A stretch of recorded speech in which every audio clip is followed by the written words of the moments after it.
Seterusnya, tindakan ketenteraan unilateral oleh mana-mana kuasa besar termasuk Amerika Syarikat bukan sahaja menyalahi prinsip undang-undang antarabangsa tetapi juga mengheret rantau Asia Barat ke arah konflik berskala besar.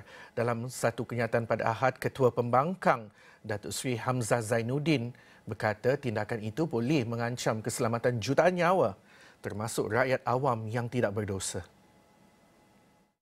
Selain itu, beliau mendakwa serangan tersebut juga dilihat sebagai agenda berterusan geopolitik Amerika Syarikat yang memihak secara membuta tuli kepada Israel walaupun dunia antarabangsa menyaksikan pencabulan hak asasi kemanusiaan yang berterusan oleh negara itu di bumi Palestin. Sehubungan itu, Pakatan Nasional mengutuk sekeras-kerasnya serangan Israel dan Amerika Syarikat ke atas Iran. Katanya dalam keadaan sekarang, Iran mempunyai sepenuhnya hak untuk bertindak balas dan mempertahankan diri daripada keganasan mana-mana negara. Malah PN menuntut kerajaan Malaysia agar lebih tegas dan lantang menyatakan pendirian dengan mendesak Majlis Keselamatan Pertubuhan Bangsa-Bangsa Bersatu bersidang bagi menghentikan tindakan Israel dan Amerika Syarikat di samping menegakkan undang-undang antarabangsa. Hamzah turut menggesa Malaysia untuk segera bekerjasama dengan negara-negara yang mempunyai pendirian sama dalam menangani krisis ini secara adil dan saksama. Malaysia sebelum ini menyelar tindakan Amerika Syarikat menyerang Iran